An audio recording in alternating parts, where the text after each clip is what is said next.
अच्छा चलिए, सूक्ष्म जीवों का औषधि उपयोग।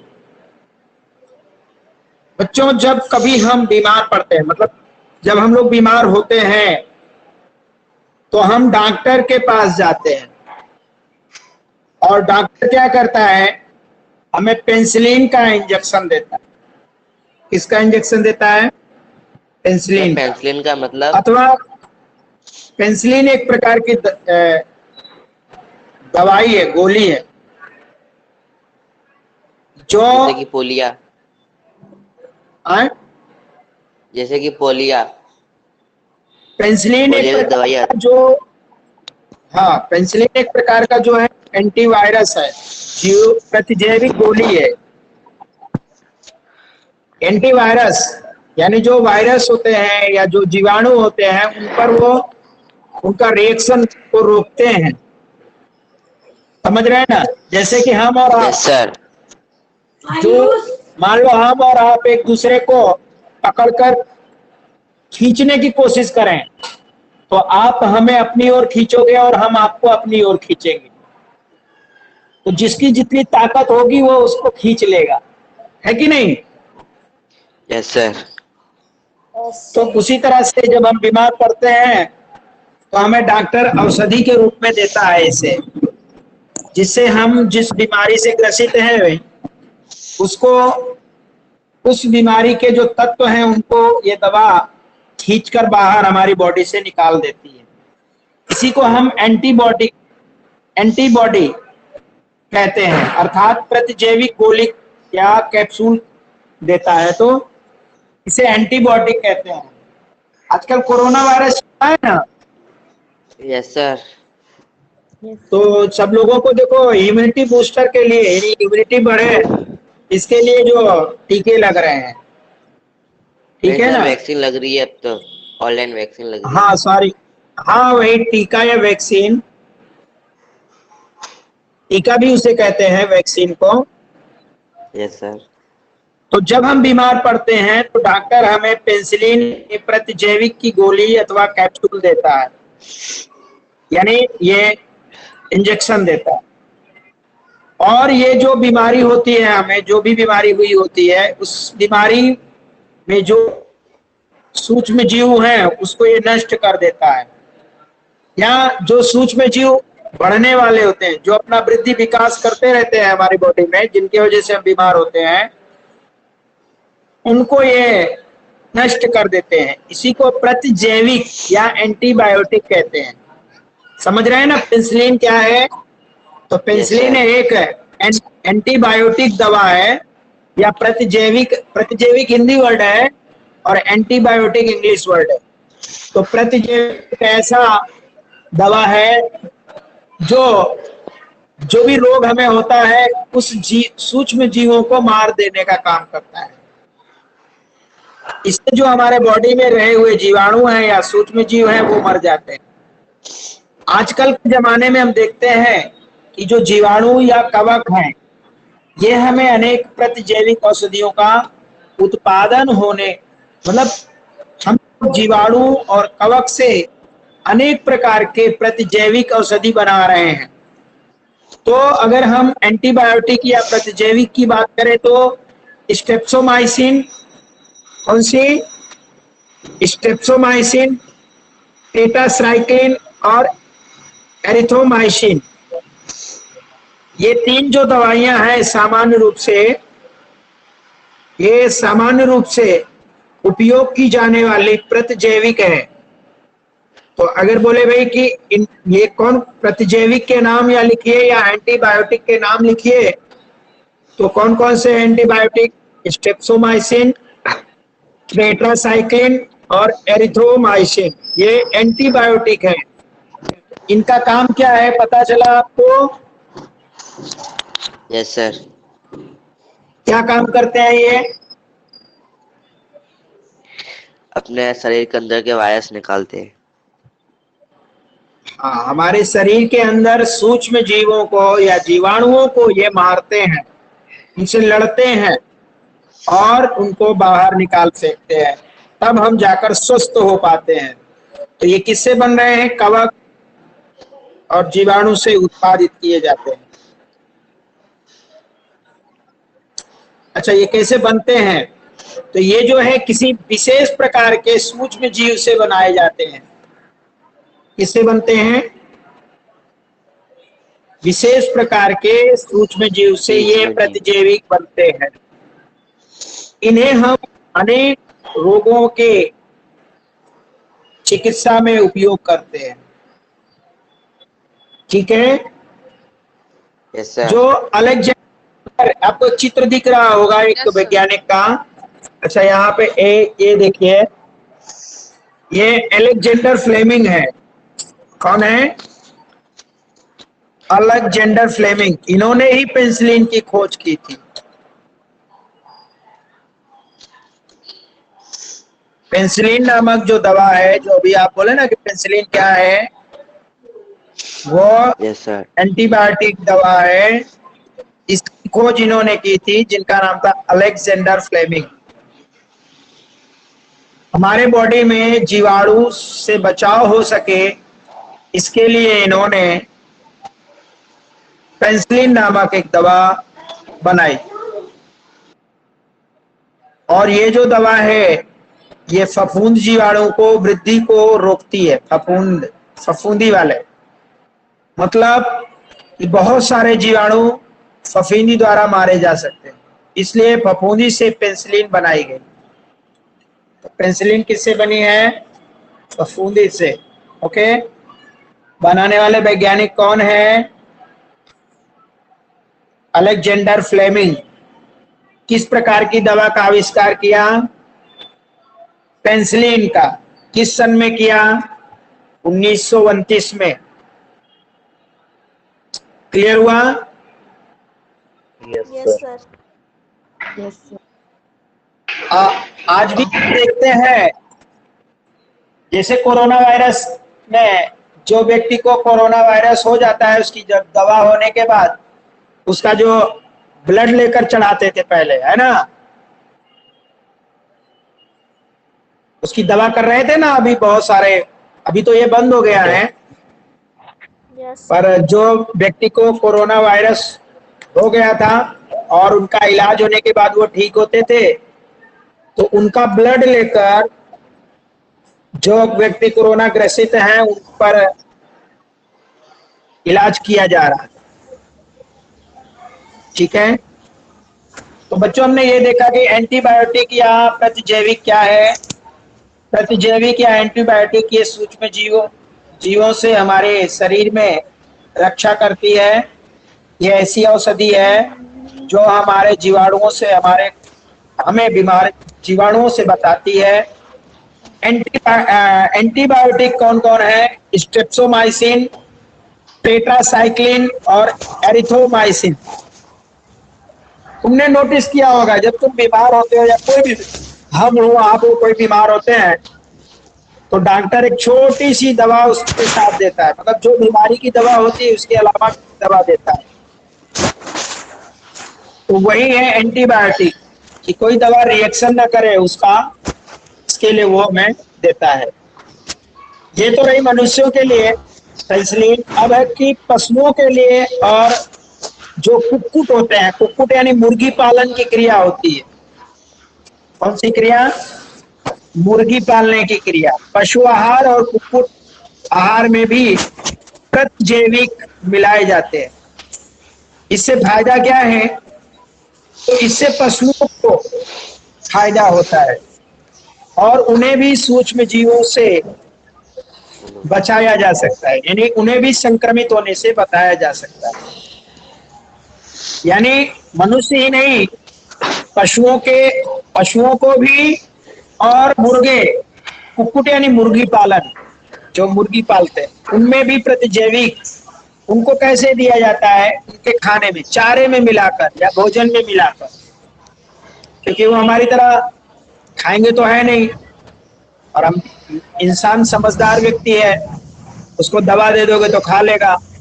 परंतु जो बिना ये पशु है या मुर्गी है, तो उसे तो खिलाने के लिए उसके आहार में ही मिलाना पड़ेगा। तो उनको भी प्रतिजैविक देकर जीवाणुओं से, सूक्ष्म जीवों से बचाया जाता है। बच्चों, आप ये भी जान सकते हो कि पशु और कुक्कुट के अलावा हम पौधों पर भी इसका नियंत्रण करने के लिए प्रतिजैविक दिया जाता है। यानी आप देख सकते हैं, आप समझ सकते हैं कि जो प्रतिजैविक है यानी एंटीबायोटिक जो है वो इंसान को ही नहीं, पौधों में भी, पशुओं में भी और पक्षियों को भी दिए जाते हैं।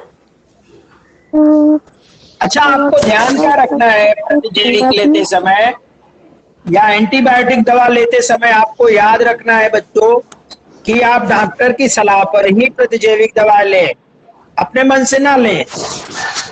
नहीं तो अगर आपको बुखार आ गया तो आप जाकर वहां से दवा ले लो और खा लो, तो आप खुद से नहीं लीजिएगा, या किसी भी व्यक्ति को खुद से नहीं लेना चाहिए, उसे डॉक्टर की सलाह से ही उसे खाना चाहिए।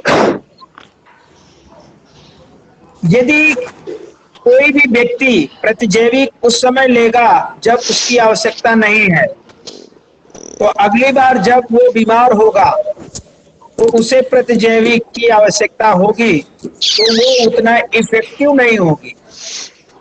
यानी प्रतिजैविक लेते समय हमें ये ध्यान रखना है कि अगर हम बीमार हैं तभी प्रतिजैविक लें, अन्यथा ना लें।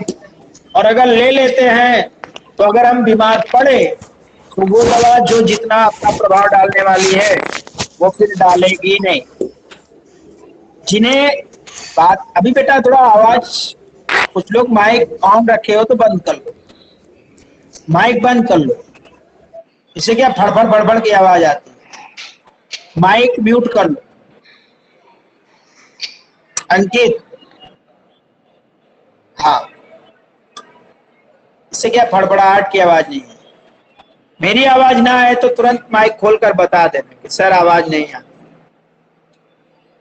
तो हमने ये कहा कि आपको जो प्रतिजैविक है वो डॉक्टर से ही सलाह लेकर लेना है, बिना डॉक्टर के सलाह से नहीं लेना। और ले लिए या आप बीमार हो तभी लेना, बिना बीमार होने पर नहीं लेना है।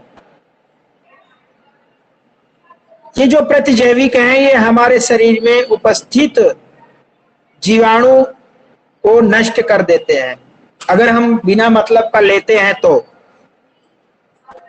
जब हमें सर्दी, जुकाम, फ्लू जैसी बीमारी होती है तो इस पर जो ये प्रतिजैविक हैं वो प्रभावी नहीं होते।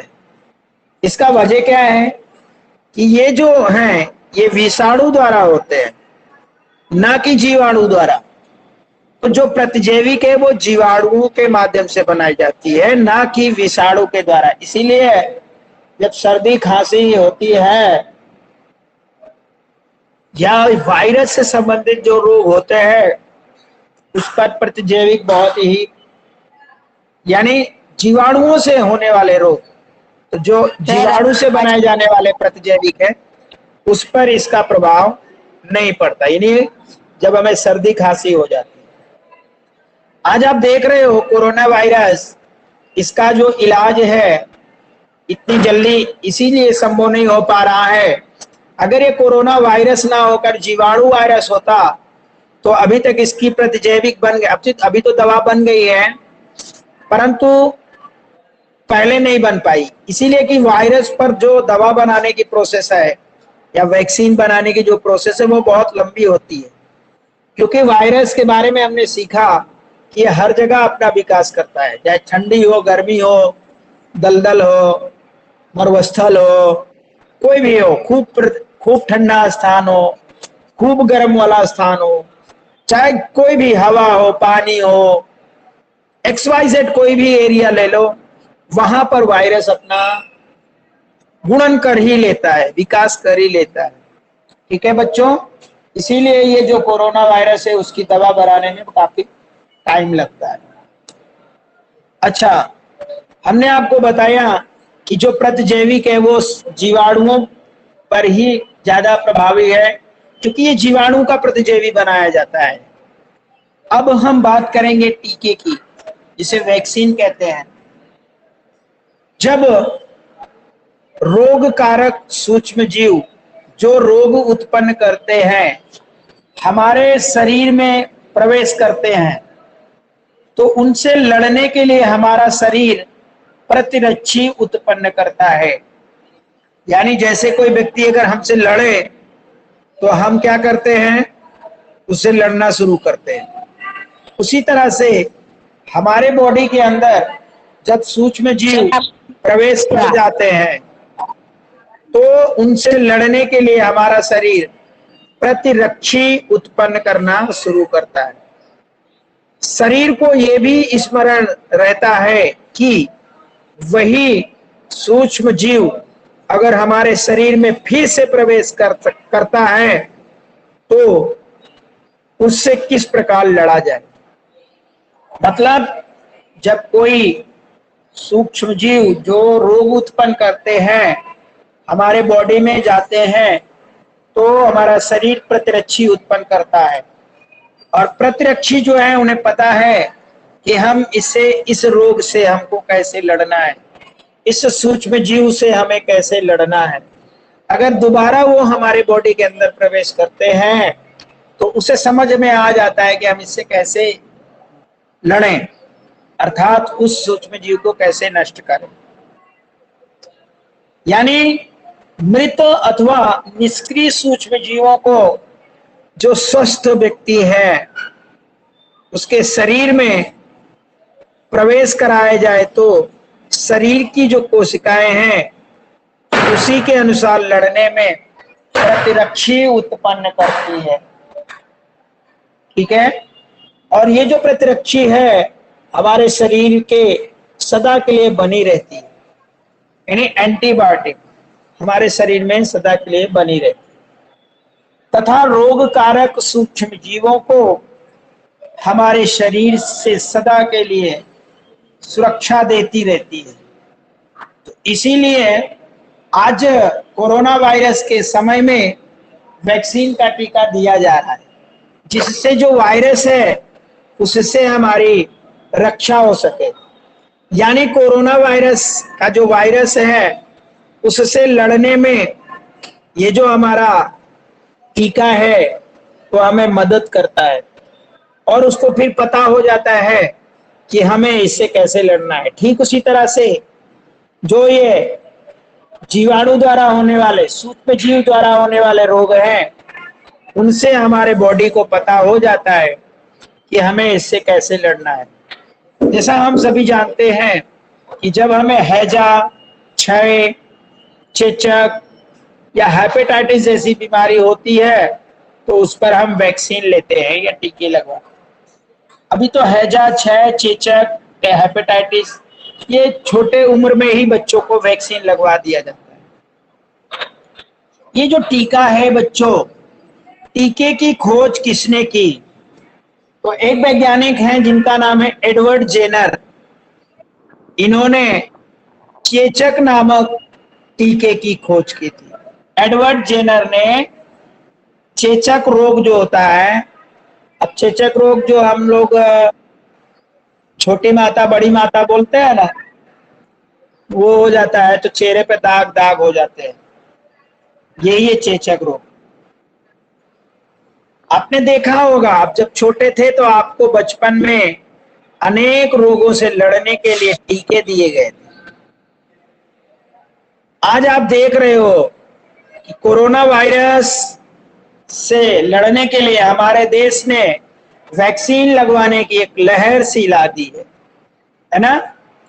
आपको भी लगा होगा, आप पूछना अपने मम्मी पापा से कि मम्मी पापा हमें भी टीका लगाए क्या, तो वो बताएंगे कि हाँ बेटा, जब आप पैदा हुए तो आपको बीसीजी का टीका लगा, पोलियो का टीका लगा, फिर हेपेटाइटिस का टीका लगा, और जन्म लेने के 1 घंटे बाद ही आपको 2-3 टीके लगे। उसके बाद में फिर आपको 1 साल बाद, 6 महीने बाद, फिर आपको 1 साल बाद, यानी कुल मिलाकर आपको जब आप 5 साल तक थे तो आपको खूब टीके लगे होंगे। आप अपने माता पिता से पूछो, उनको पता होगा, या आपकी एक फाइल बनी होगी, है ना। पुराने जमाने में हमारे देश में बच्चों को पोलियो से बचाने के लिए टीका दिया जाता था। कई साल पहले हमारे देश में पोलियो नामक एक बीमारी जो थी वो कई बच्चों को अपना शिकार बना रही थी। पोलियो में होता क्या है कि जो हमारी बॉडी होती है, हमारा हाथ पैर या हमारा जो कमर है, कमर के नीचे का भाग है, वो एकदम पतला हो जाता है, टेढ़ा हो जाता है।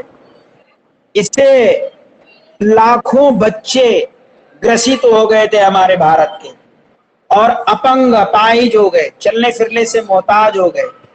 इसके लिए भारत सरकार ने प्रण लिया कि हम भारत से पोलियो को जड़ से उखाड़ फेंकेंगे।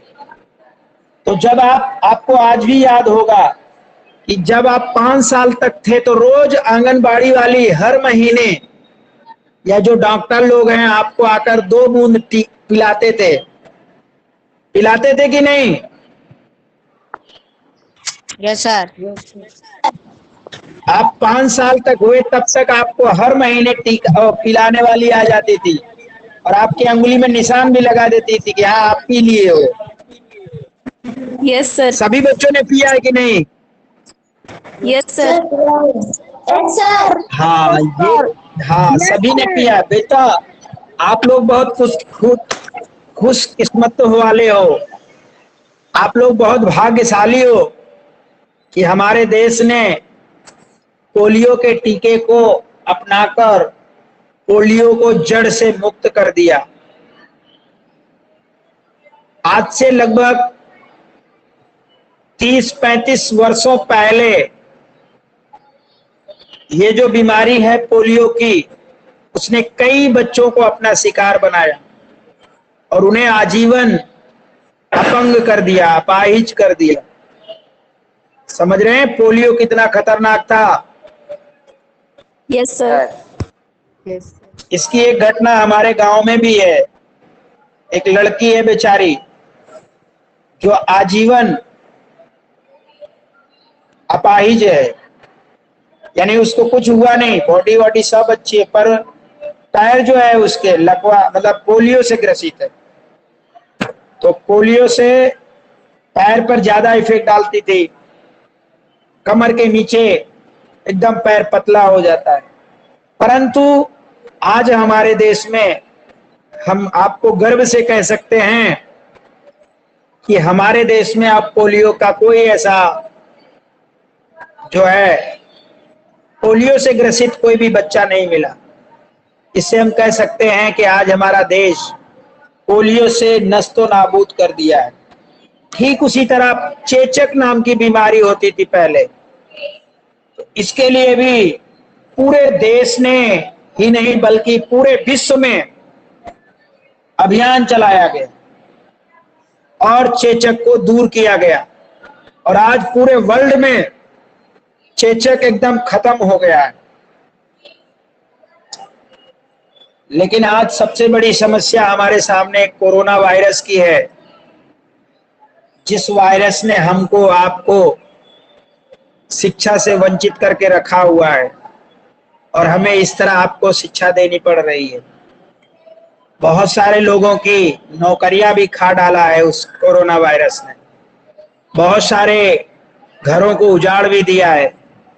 बहुत सारे लोग, बहुत सारे डॉक्टर, बहुत सारे हमारे सैनिक, बहुत सारे हमारे भाई बहन, बहुत सारे हमारे सहपाठी जो हमारे साथ के, या बहुत सारे हमारे छोटे इस कोरोना वायरस की चपेट में आकर इस दुनिया में नहीं है। इसके लिए बच्चों, यदि आप तो अभी वैक्सीन नहीं लगवा सकते इसका, परंतु आपके माता पिता या आपके अड़ोस पड़ोस में जो भी व्यक्ति टीके ना लगवाए हो तो उन्हें इसका उपयोग बताइए कि टीका लगवाने से क्या होता है। आप उन्हें जरूर समझाना। अगर आपके मम्मी पापा टीका न लगवाए हो तो उनको बोलना कि मम्मी पापा टीका लगवा लीजिए। कोरोना वायरस का टीका लगवाने से अभी आपने सीखा ना कि टीका क्या काम करता है। जो भी वायरस, जो भी जीवाणु हमारे बॉडी में आते हैं उनसे लड़ने की क्षमता हमें देता है ये टीका। ये जो वैक्सीन है, रोगों से लड़ने में, जिस प्रकार का रोग हमारे बॉडी में आता है उस प्रकार का हम अगर वैक्सीन लेते हैं, टीका लेते हैं, तो उस रोग से लड़ने में हमारी मदद करता है। जैसे हमारे सामने कोई व्यक्ति आकर हमें ललकारे कि आजा भाई हम से लड़ेंगे, कुश्ती लड़ेंगे, तो हम और वो दोनों लड़ना शुरू कर देते हैं। और जिसके अंदर जितनी ताकत होती है, अगर मेरी ताकत उससे भारी पड़ी तो मैं उसको उठा के पटक दूंगा, और उसकी ताकत मुझसे भारी पड़ी तो वो मुझे पटक देगा। इसी तरह से वैक्सीन है बच्चों, तो आप अपने माँ बाप को बोलना कि वैक्सीन जरूर लगवाएं, अड़ोस पड़ोस में भी बोलना। तो आज आपने सीखा ना कि वैक्सीन या टीका कितना इम्पोर्टेंस है। Yes sir. Yes sir. बहुत ही उपयोगी है ये वैक्सीन। तो इससे कोई नुकसान नहीं होता है। आपने देखा होगा जब आपको वैक्सीन लगती थी तो आप माँ से पूछना कि आपको क्या बीमारी, मतलब जब आप वैक्सीन लगवा कर आते थे तो आपके साथ क्या होता था। चूंकि आप बच्चे थे, छोटे थे, अब आपको पता नहीं है कि आपके साथ क्या होता था, तो आपकी मम्मी को पता है। तो आपकी मम्मी बताएगी कि बेटा, आपकी मम्मी यही बताएगी कि बेटा थोड़ी सी क्या होती है कि हल्का सा बुखार आता है। कभी कभी होता है कि जहां पे टीका लगा वहां पे हल्का सूजन आ जाता है। और ये जो बुखार आता है ना, ये हमारा कहने का मतलब है बुखार आना शुभ होता है। जब हम वैक्सीन या टीके लेते हैं तो ये शुभ है, अर्थात हमारा टीका काम कर रहा है और हमें इस वायरस से, या जो भी हम जिस प्रकार का टीका लिए हैं, चाहे हम हैजे का टीका लिए हों, चाहे हम क्षय रोग वाला टीका लिए हों, चाहे हम चेचक वाला रोग का टीका लिए हों, या हेपेटाइटिस वाले का लिए हों, उससे समझ लो कि हमारी बॉडी को, हाँ, वो हमारी बॉडी को एडजस्ट कर रहा है। तो अभी हम लोगों ने कोरोना वायरस का टीका लिया, तो कभी ऐसा था कि कुछ लोगों को बीमारी, कुछ लोगों को बुखार आया, थोड़ा सा आया एक दिन, उसके बाद वो ठीक हुए। तो इसका मतलब था कि उनकी बॉडी उस कोरोना वायरस से लड़ने के लिए तैयार नहीं थी। लेकिन जैसे ही ये हमने टीका लिया या उस व्यक्ति ने टीका लिया, तो उसको बुखार आना मतलब कि वो उसकी बॉडी को तैयार कर रहा है ताकि वो कोरोना वायरस से लड़ सके। यानी हमारे बॉडी में प्रतिरक्षा करना शुरू कर दिया। लेकिन कुछ लोग होते हैं जो डर जाते हैं, कहते हैं अरे कोरोना वायरस का टीका लगाने से वो वहां पे मर गया, यहाँ मर गया, इधर उधर, ऐसा वैसा भ्रम फैलाते हैं। फैलाते हैं कि नहीं?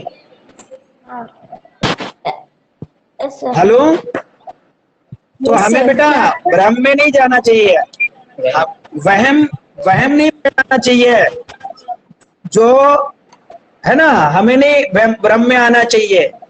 आप लोग जब छोटे थे आपको सारे टीके लगे हैं तो आपको तो कुछ नहीं हुआ, तो आज ये कोरोना वायरस का टीका लगाने से कैसे कोई मर सकता है? ये तो जबकि हमें उस वायरस से बचाने का काम करता है बेटा। तो आप लोग, अगर आपके अगल बगल कोई ना टीका लगवाया हो तो उसको सजेशन करना, सलाह देना कि जाकर लगवा ले। ओके? Yes sir. तो आज हमने वैक्सीन के, हाँ जी, आज हमने वैक्सीन के बारे में पढ़ा और हमने पढ़ा कि प्रतिजैवी क्या है, यानी एंटीबायोटिक क्या है। ओके, आज के लेक्चर में थोड़ा सा प्रॉब्लम क्रिएट हो गई क्योंकि वहां पे जहां हम पढ़ा रहे थे वहां पे थोड़ा सा नेटवर्क प्रॉब्लम था। तो चलो, अच्छा, आज के लिए इतना ही। आप अच्छे से तैयार करना। जय हिंद, वंदे मातरम।